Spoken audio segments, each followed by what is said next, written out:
All right. Hey, Roey, welcome to the podcast. Hey, Rob. Thank How you are for you having today? me. Cool. Well, thanks for jumping on. I think we're just going to jump right into it. Sure. I already did a short intro about you. So why don't you tell us a little bit about Vikara and how you ended up in Alone, Ecuador, and yourself? Okay. Well, so Vikara is a retreat center that focuses on transformational retreats. We focus on changing people's life. People come here from around the world, and we incorporate a holistic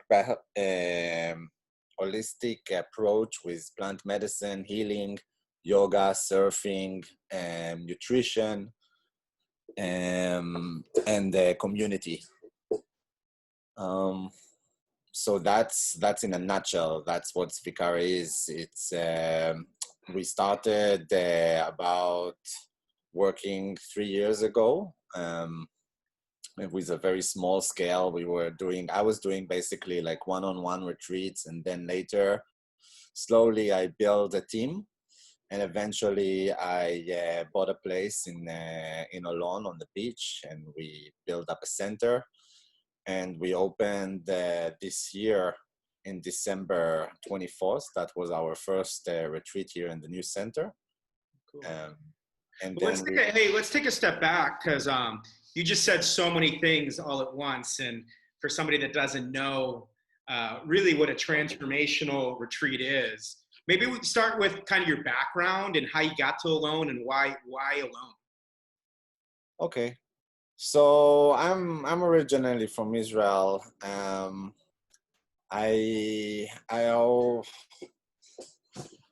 left Israel about 14 years ago.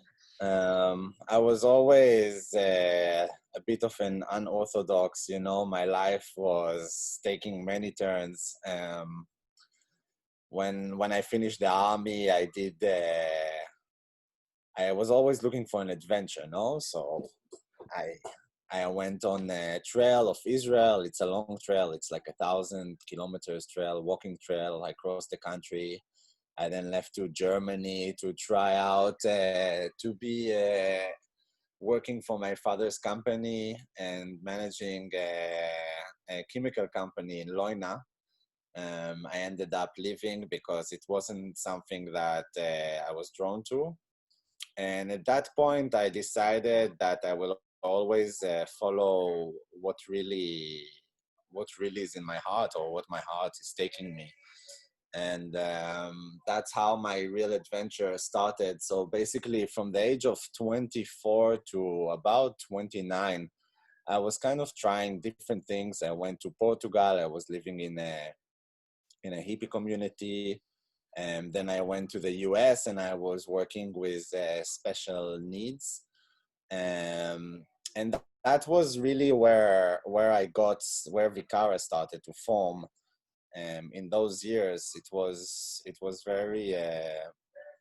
years where I was really building my own personality. I was working in communities and understanding how to live with people. And living with people is not so easy. But it made me who I am. And I realized that everybody in this world requires some sort of healing. We all have some things that we are dealing with in our lives. We have our past traumas, you want to call it, or even things like life is just full of stuff that hits us. And I realized that there should be a place that can support those things, that can allow you to come, and for maybe a week or more, to have just a space for you to figure out what is it that you want to do in life, about your life, how you want to handle your relationships, how you want to treat yourself. So Vikara allows all that by letting people come here and really focus on themselves. And that's, I think, without putting aside all their routine and all the stress that they have and all the things that we have to deal on an everyday life, by allowing a space for that and allowing us to look inside ourselves. This is how we can create transformation. Okay. So yeah, when I met you, it must have been 5, 6 years ago, you started in kind of a small space. And I remember you had this great kitchen and a coffee shop. And then I think you had a couple rooms off the side of your coffee shop that you started doing retreats. So, and I remember you telling me that you were doing life coaching. What is life coaching? And how does like a life coaching retreat with you work before Vikara, and how does it work now? Yeah, I mean, when I started my retreat, as I said, it was more kind of like a one-on-one scenario. So people would book a room with me, and at the time I was really into the practice of yoga and more of like a lifestyle. We were surfing every day, and I was coaching them by showing them a lifestyle. That was, so I'm not a personal coach, or I don't see myself as a life coach. Mm-hmm. But at the time, I think the one-on-one scenario was more oriented towards that. But as things change, my idea of Vikara changed. I met a wonderful team that kind of helped me shape what is Vikara today. And today it's really more of a center with a bigger team and professionals that can help people to realize who they are and what they want for their Yeah. lives. So just for all our listeners, Roey has a beautiful place. It's beachfront in Alone, Ecuador, which is about 5 minutes from Montanita, Ecuador. And there's these beautiful cabanas, a pool, a yoga studio. You've got a beautiful kitchen. Maybe talk about the team that you have there and the different types of professionals that you have, so you can kind of describe what's going on in Vikara. What is Vikara? I don't know what that means actually. So actually, Vikara means transformation, Okay. um, and it comes from the Sanskrit, which is comes from India. Sanskrit is an Indian language, and we this year we are changing our focus. We are going through our own transformation. So in the past, we've been focused more on yoga retreats, hosting like yoga retreats. And this year we are tending to host more plant medicine retreats, and also um, inviting other teachers and spiritual leaders from around the world to host their own retreats. Wow. So this from now on, this is going to be the focus at Vikara. Okay. We are kind of like in our baby phases, so we are still figuring out um, what's really want to do. Hmm. And I think that me as the visionary and the leader of this place, my tendency to plant medicine work is becoming more um, important towards my own spiritual growth. So this is why I think that we are taking this road. We have our team here consists of of a manager who is also a host. Her name is Lindsay. She's from the USA, and she kind of take care of everybody who is booking and responsible for the program of the retreats. We have a chef and a sous chef that responsible for all the meals. So everything is included. When you come to a retreat, you have all the meals included and all the activities included. We have a surf teacher or two surf teachers. There are local people from Olon. We have room service. So people, again, we hire people that are from Olon or that live in Olon. And then we have, depending on the retreat, we have guests that come and co-host with us. So for example, if it's a plant medicine retreat, we will bring medicine men and women or shamans from the region or from other countries. Or if it's a host retreat, then we will provide the service of the center, but then the hosts will be the guests who are coming and bringing a group. So yeah, tell me what exactly is plant-based medicine? I know for a lot of people out there, they've heard of ayahuasca. It's become kind of a topic in the world where people are traveling to do it. But I know there's a lot more to plant-based medicine than ayahuasca. So maybe take us through what that is, and yeah, give us some details on it. So when you say plant-based medicine, you're really referring to all medicines that come from plants. When we talk about plant medicine, we are talking about ayahuasca and other psychedelic or entheogenic based plants that are helping us to discover aspects of ourselves and heal the people that come here and ourselves. And so our retreats, we use ayahuasca and San Pedro. These are the main plants that What's we the use. difference between ayahuasca and San Pedro? So there are different traditions and there are different plants. So let's talk a little bit about ayahuasca. When we say ayahuasca, we're actually referring to two ingredients. There is the ayahuasca vine, which grows in the jungle. The name is Panisteriopsis capi. And another plant that is called Psychotria viridis, which contains the DMT, which is a very strong hallucinogenic substance. So these two combine allow you to have the experience of vision and basically go on a spiritual journey. So that's the one. And the other one is San Pedro. It's a cactus that grows in the Andes region. So it comes from the mountain. And it has also many healing substances, many different alkaloids, and also a psychoactive substance that is called mescaline. So on the one side, we have DMT, and on the other side, we have mescaline. And those have very different effects on you? Scientifically, this is how we explain it. If we ask from a spiritual perspective, we are talking about plants with different spirits. So the spirit of ayahuasca is a different than the spirit of San Pedro. And in the jungle, they have many, many different plants. It's not only these that they use.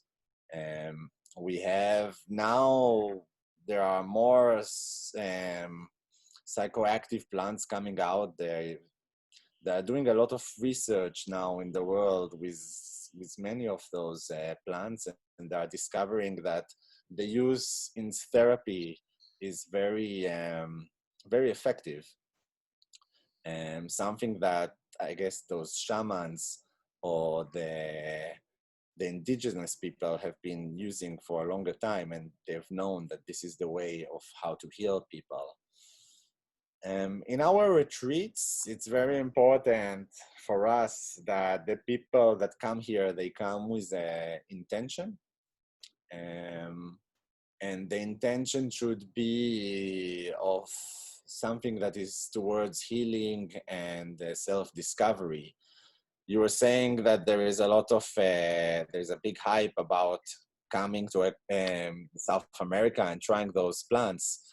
And yes, it's true. There is a huge growth in tourism that is going and wanting to know more about those things. But I think it's very important for our listeners right now to know that this is not something that you do for fun. This is not, even you would say the ayahuasca experience it's not always a fun experience. It can actually, on the contrary, it can be very intensive and challenging. But if you have the right intention and the right setting, it can be life-changing and very So maybe, profound. maybe take me through, we can start with the entire retreat, or do you want to talk me through, like, what's a ceremony like?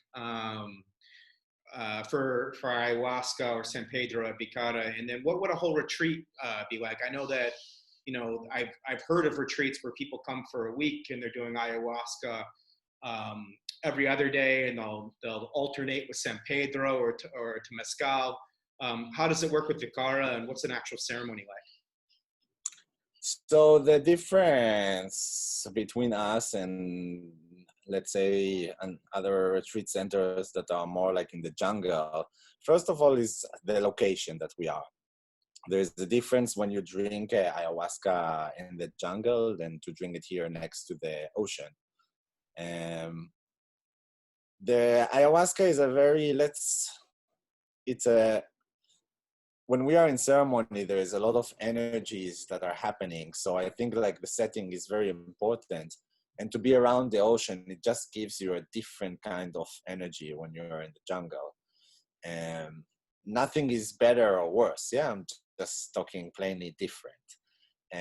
Our setting here, like you mentioned, the center is kind of built for, it's very upscale, modern. It's different than coming and being in a lodge and being in a very rustic environment.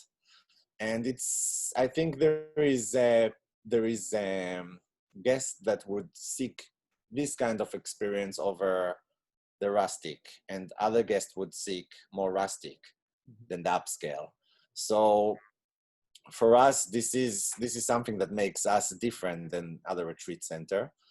But take me through the actual, do I arrive there, and is there a specific type of room that you go in? How many hours is it? How does it work with the shaman? Sure. How many So hours is the ceremony? For somebody that yeah. knows nothing about ayahuasca, what's the actual experience like? So when you talk to us in Vikara, first of all, every guest that come here has an interview. The process begins with an interview with me and Lindsay. And we ask them questions about why they want to come, where they're from, a little bit about their background, and then we talk a little bit about ourselves. So we give them kind of like a security, and we want to know them and that they will know us before they come.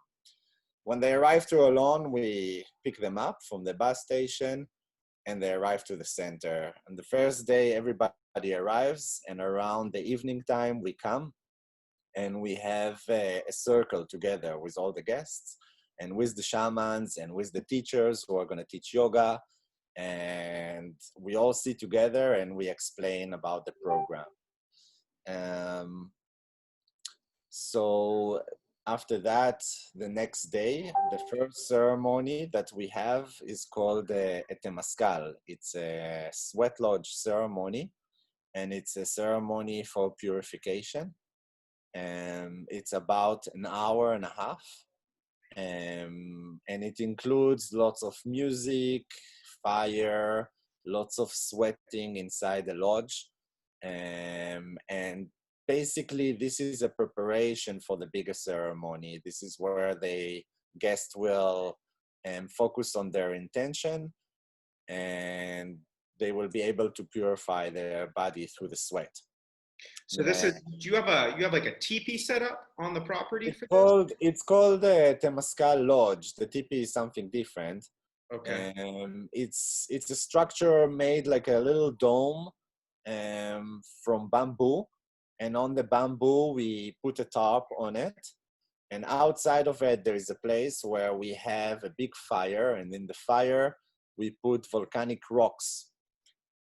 And those rocks, they take all the heat, and once the fire is ready, then everybody goes into this lodge, and then we bring in the stones. And there are 4 rounds for the ceremony, and each rounds we bring 7 stones. And the rounds, there is a lot of ritual around this ceremony. So each round represents a different direction, and it represents the relationship with your mother and your father and your ancestors. So this is basically in the traditional North American way. It's the traditional way to pray and to release what you don't need anymore in your life, or what is holding you back from having flow and prosperity and abundance. So the Temescal is that an Incan ritual, or that's a North American, Native American ritual? It's a North American, and I think it also there is roots in Mexico. Okay. Um, Interesting. but Then tell me a little bit about the shaman. So a lot of people have this idea that a shaman is somebody from the Amazon, from the jungle. But I've met a couple of your shamans, and they were I was so comfortable to be around them. I want to tell. I will tell you about the shamans. I just want to finish Yeah, the okay. first, because you were saying about the program. So Yeah. I'm not gonna go through all the days, but I'm gonna say that after this ceremony of the Temazcal, then we have the two ayahuasca ceremonies and one San Pedro ceremony. All the ceremonies in our place are happening at nights. In other retreat centers, you may have a San Pedro ceremony in the morning. I heard also that they do some ayahuasca ceremonies in the morning, but this is very rare. And the ayahuasca ceremonies, they tend to take between 6 hours to 8 hours. And San Pedro tends to take between 8 to 10 hours. So basically, you are all night long awake. These medicines, they make you stay awake. You won't go to sleep. And the whole idea of the ceremonies is to really, like I said, is to have an intention and focus on those intentions.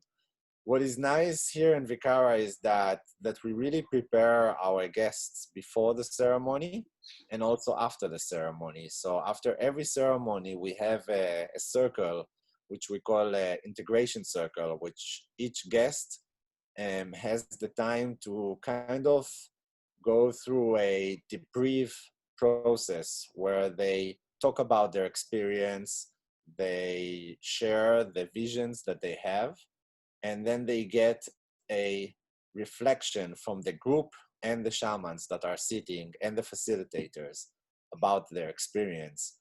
And I must say that these integration circles are sometimes more insightful than the actual experience, because the actual experience can be very intense, and it can be very intense, it's fast, sometimes even confusing, but then the integration circles are something that we know now also from the science and the modern therapy, that is something that is very important.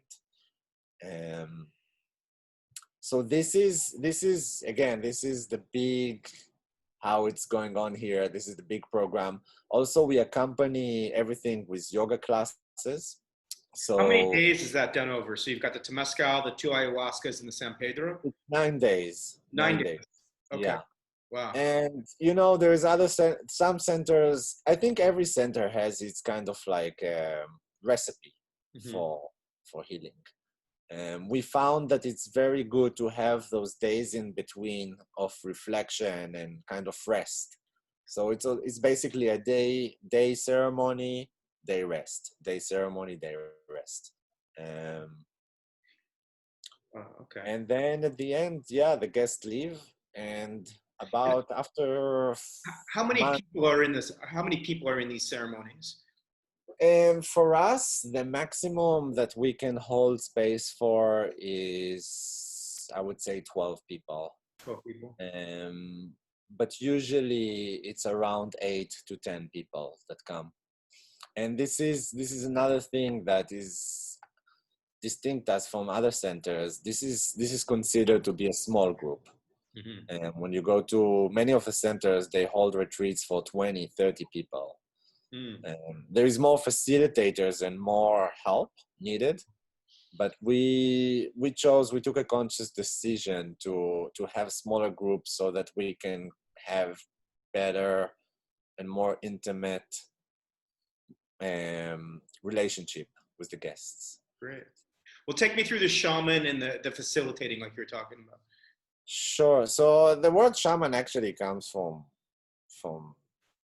uh, the more Eastern Europe or Eastern. Yeah, it's something that was adapted here in the jungle. The shaman is basically a person that is has the knowledge of the spiritual world and knows how to guide you in the spiritual world, and he holds space for the people to have their healing. So the shaman usually needs a long preparation. They go for many years where they have to prepare themselves. They have all kinds of training, like solitude in the nature. They drink the medicines for longer periods of times, and it takes a long time to become a shaman. Um, and there are very different tribes and indigenous people that use this medicine in a different way. So, for example, in Colombia, you have the Cofan tribe. In Ecuador, you have Shuar, you have Quichua, you have the Sarapa people, which are the dream people. And each of these people have their own spiritual leader, and every spiritual leader has his own method of using the medicine and also his own spiritual development. So you have many different ways. So you And worked with a lot of different shamans? the idea at Vikara is to create a network and to create a friendship with a couple of different shamans or medicine men or women, and yes, to bring them here. And maybe every year there will be a guest or a new shaman that will come. Hopefully I can go and travel to Colombia and Peru and meet those people. And it always takes time because it's a lot of trust. These people, you put a lot of, there is, from my side and from my center, we have to put a lot of trust, and we have to get to know them before we can actually bring them. We have to have our own experiences and see who they are as people. And that also takes a long time. So like how would an experience with a shaman from Colombia, from a tribe in Colombia, differ from the one that she said in Ecuador? I don't know the different name. Sure. It's different songs, for example, the different ritual, even the recipe for the ayahuasca is different. Oh wow. So I was mentioning the ayahuasca vine and the chacruna leaves, but some put different ingredients. But So some could be way more intense, or I don't know. I don't know. Yeah, you can say more intense. Maybe some are more quick. Maybe some are more purgative. Maybe some are more visionary. Um, Again, it's not that something is better or worse. It's just different. What is important to mention that there is also, because of what it came through. There is a lot of scammers out there. yeah. Um, We've seen a lot of that here. We've seen here in Montanita, I think there was I think I called him the Facebook shaman, and he would just put a note up on Facebook, and there would be 50 or 100 people trying ayahuasca in this guy's backyard. And yeah, I don't know how that experience was, but it didn't sound like one I'd want to participate in. yeah. So it's very important for guests who are interested in this kind of stuff and they don't know where to go. It's really important to do your research. I always recommend guests, even if they're not coming to my center, I tell them to have the interview before with the owners or with the facilitators to kind of feel out who those people are. And then in today's world, we have the means to find out more, you know, through the social media and the reviews. But that's not everything. So when there are good recommendations from friends, this is also a good sign that you can go. Yeah, I know you got a lot through referral. So did you say you'd been out to like Colombia and different areas in the jungle to go meet different shamans and have different experiences? I've worked only with Ecuadorian shamans, Uh-huh. um, but I'm going this August um, to Putumayo to Colombia, and hopefully I That's will cool. see a different way of how to do it. And I'm also very interested in Peru, in Iquitos. There is a different tribe there. It's called the Shipibo. Where was Um, the first place that you tried ayahuasca, and how did you come into it? so my first place actually was here in Olon. Oh yeah. Yeah. Um, my first plant medicine was in Vilcabamba, Okay, and, I haven't been there. and that was a San Pedro, and it was not a good experience. I did it with a female shaman, and she had no idea how to help me, and I was tripping bad for almost 24 hours after the ceremony was over. She give you like a bad dose or something? No, I don't know. I don't think she gave me a bad dose. I think she was just not a good space holder, and she didn't provide any guidance, you know. And my experience was full of the fact that after the ceremony was over, I was still for 24 hours still very confused, and I didn't get the support that I needed. She didn't abandon you after, did she? She did, yeah. Oh my God.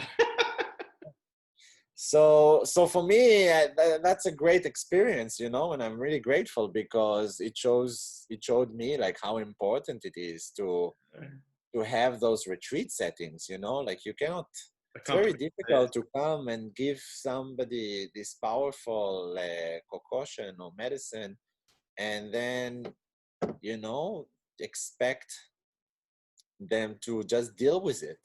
I've heard that it's got like a tremendous effect on your body. Like you'll start to vomit, and you can have some really bad kind of physical um, uh, reaction to to ayahuasca. Maybe talk a little bit about that, kind of the actual physical effect as you're going through it. Right. Well, ayahuasca, the plant is a purgative, and most people will purge during their ceremony. And the shamans see it as a blessing, and so do I. I think that by releasing out, you are releasing all this stuck up energy that you don't need. Sometimes you get a vision so clear, and it's something that has been bothering you in your life, and then it just comes out. The release doesn't have to be a purge. It can be also crying. Sometimes you are shaking very much. I had a ceremony where I was shaking like feathers of birds, you know, like like a butterfly. And afterwards, you feel so much at peace. It's kind of like the opposite of alcohol, you know, like, you know, on a night of alcohol, you go and you drink and you have the time of your life, and then the next day you feel shit and you vomit. Here, you go, you have an intense and a very challenging night with a lot of purge, and then the next day you feel so much at peace and clean, and life is just full of sparkles. Yeah, Um, and I've definitely seen a lot of friends have had a lot of mental clarity afterwards, and have told me to do it over and over and over again. So. so and you know, like, for some people it's enough to do it just once. Yeah. Like, you come to a retreat and you don't need to go back, and it it provides you for material to reflect for many years. they say that one ayahuasca ceremony is like 20 therapy sessions. Uh, so it is challenging, but again, I emphasize that the right setting with the right people can be very, very transformative. We work with, so far we work with shamans. We call them medicine men and women. Mm-hmm. And most of them that come here, they come from a family in Ecuador that is called the Church or the Sacred Fire of Itzachilatland, which is, it's kind of like a church, but not in the religious aspect. It's a church because they create a church in order for it to be legal. So in order for it that you can give the medicine and share the medicine, you need kind of like an association. So that's why it's called a church. It's like the Native American church that allows them to use peyote as their sacrament. So peyote is different than San Pedro and ayahuasca? Yeah. Yes. How is it different? It's a different cactus. Okay. And it's not used down. Huh? It only grows in the desert in Mexico and in Arizona, I think. Okay. But San Pedro and Peyote are very similar. Okay, good to know. Very similar. So for people that don't want to do or can't do a 9-day retreat, do you have kind of monthly? I know you have temazcals. What do you have offered at the retreat center monthly for people to participate? So for people who don't want to do ayahuasca retreat, we offer the next year we're going to offer a few transformational retreats that are different program. They are more focused on yoga and surfing and all kinds of meditation and other fun activities. So they will come in the different times of the year. And there are also the program is very oriented the same, but just take the plants out. Okay. We also, as I said to you before, the idea now for us is also to form a network with guest teachers around the world. Mm-hmm. So we would like to bring here teachers who are into all kinds of things, not just yoga. We're interested in Tantra. We're interested in people who maybe want to even bring like chefs that want to host like foodies. Setting, yeah, absolutely. Yeah, I think this place can host many kinds of different retreats, and the nice thing is that we have here everything set up for about 16 people, so it's still smaller groups. Yeah. Great. All right. Well, hey, it's really good talking to you. I think that I got a good idea of what you're doing over at Vikara. It sounds really cool. And I might have to come over and try it out with you. I've been kicking it around forever because, there's so many people. I've had friends come through here and the timing's never been right for me, but maybe in the next year, we'll see. Got more time with the pandemic. Yeah. Probably a good time for clarity. Definitely. All right, bud. Really good talking to you. Thanks for joining the podcast today. Thank you, Rob. Take care. Bye-bye.